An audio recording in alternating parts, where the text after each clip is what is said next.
I tried the default bread maker white bread recipe that is included in most bread maker manuals. This simple recipe is often passed over because it seems too basic and boring, and many people don't bother with it. But I wanted to see if it was actually any good, so I gave it a try. Let me show you just how simple this recipe really is. To make this bread machine white bread recipe, start by adding 160 milliliters of lukewarm water to the bread pan. Then add half a teaspoon of salt. Then add 1 tablespoon of sugar.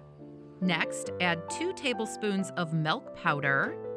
And then add 2 tablespoons of room temperature butter. Next, add 300 grams or 2.5 cups of bread flour to the bread pan.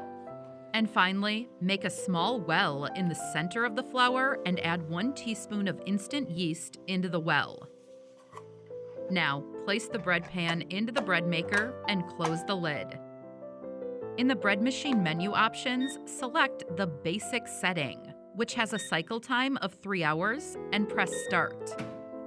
If your bread maker requires a loaf size, choose a small loaf, which is 500 grams or 1 pound. And then just let the bread maker do its thing, first mixing the ingredients to form the dough and then baking it into a golden brown loaf. Once the bread cycle is finished, take the bread pan out of the machine, remove the loaf, and let it cool on a wire rack before you slice it. The crust on this bread turned out nicely crisp with a golden brown color. The top did wrinkle a bit after cooling, as you can see here, but inside it is soft, fluffy, and light. The flavor is simple, with a bit of buttery richness and a touch of sweetness. It is the kind of bread that works for pretty much anything: toast, sandwiches, or just enjoying warm with some butter. I would definitely make it again. If you liked this easy bread machine recipe, you will definitely enjoy this honey oat bread machine recipe too.